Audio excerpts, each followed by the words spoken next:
Pays Basque, 6h30, l'heure de l'info, le journal Franck Delosor. Egunon denedi, huripitiat gaur Jean-Claude. De la pluie ce matin continue. Dans le courant de l'après-midi, Météo France annonce quelques éclaircies se développant et des averses encore possibles, mais qui cessent avant la fin de la journée.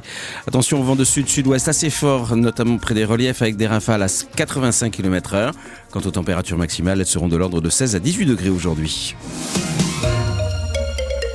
Behobia Donostian atzo gaitzeko giroa eta Kataluniako garaipen bikoitza.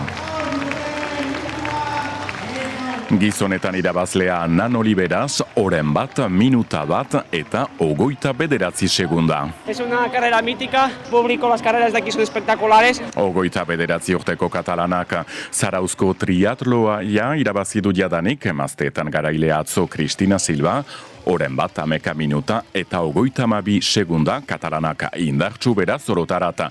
6.800 Gipuzkoarrak baino gehiago lehen aldikotz, atzo 34 herrialde, antxu 36.000 korrikalari, 300 pasatxok utzi behar izan dute, 128 lagun hartatu dituzte, lehen eskualdunen artean Koldo Jesta Laudiokoa. Demora bat, bost, berroi izan da, eta bueno, lasterketa oso gorra, ez da aurten bero handia egin du, humedade handia baitere, Behobia Donostiko ibilbidea beti da oso gorra, gaintxurizketa kaputxinos eta Mirakruz egotzeko indar handien behar da. Eta korrikalariak aintzin, 160 lagun patinetekin eta kaskoekin, Imanol Manterola, Zarauztarra bezala.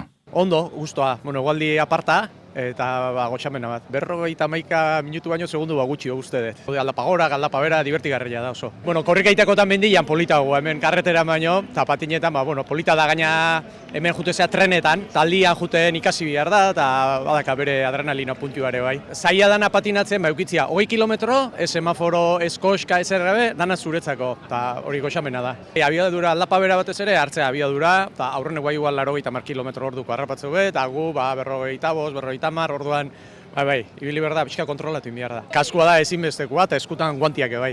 Eroiezko, besteko eskuak. Behobiaren argazkiak eta bideoak gure webgunean dituzue. Kamiunzaleen greba gaurtik.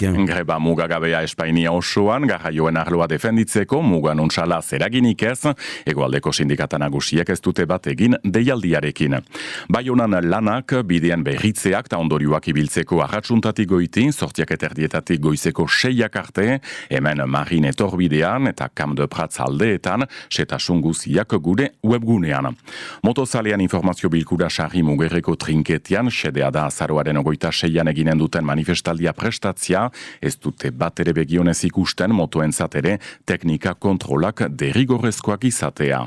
Istanbulen atentatua atzu arratsaldean. 6 hilbederen eta 80 kolpatu saltegi frango den lekuan izan da kalte handiak, bozak laster egitekoak dituztelarik, agintariek diote atentatuaren egilea arrastatu dutela, Erdogan Turkiako presidentak errandu, presuna hori zigortuko dutela. Uina kongresua Irunen. Egiptan COP27 ospatzen duten garaian, hemen eskualerian Uinak izeneko biltzarra eginen da, Irunen, Fikoban, asteazken eta hortzegunean, kostaldeak eta berotze klimatikoa aipatzen dituen mugaz gaindiko kongresua bi egunez, 150 ditu eta mugaren bi aldetako hautetsiak, Jose Ignacio Asensio inguramen diputatua da Gipuzkoako Foru Aldundian. Zientzian dago erantzuna, baina noski gizartearen ohiturak aldatu behar dira, eta erakundeak jarri behar ditugu baliabideak guzti hori aurrera eramateko.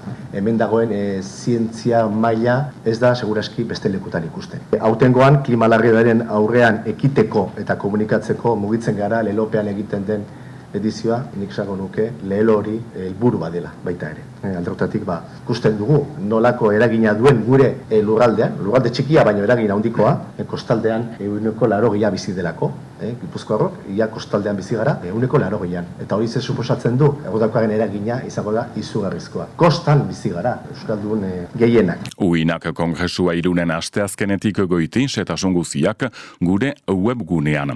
Eskualtzalean jendekatea egun Bordelen, baso eta brebetaren azterketako soki eskuaraz egitea galdetzeko itzordua. Eguerditan, errektorearen egoitzaren aintzinean, eskualeriko legebiltzarkideak aldarrikapen horren berri eman zioten hezkuntza sailari, hori, papendiai ministroak zerbait deliberatu beharko luke urtea bururatu aintzin. Errugbian, bat federalean, Langoneko 25-6 irabazidu Mauleren kontra ofentsiba bonusarekin, Nafarroak ere galdu, Saint-Médard Anjalen, 19 eta 10, federal bian, Endaiak ajetmo garaitu du, 27 eta 26, Mugerrek gauza bera, orteseren aintzinean, 32 eta 17, Bokalekatik galdu du, Suston nagusitu zaio, 32 eta 10. Eta kampoan zer giron, côté météo Jean-Claude, comment est-ce qu'on commence cette nouvelle semaine? Avec un ciel couvert. Et puis des petites pluies. Plutôt continue ce matin, dit Météo France. Dans le courant de l'après-midi, quelques éclaircies se développent. Les averses sont encore possibles, mais elles cesseront avant la fin de la journée. C'est le tout nouveau bulletin. Il est tout frais, tout neuf. Il vient juste de sortir du four. 15 litres d'eau par mètre carré sur les 24 heures à venir, notamment sur le nord de la côte basque. Un vent modéré par endroits dans le courant de la matinée, avec en altitude du 80 km/h en rafale.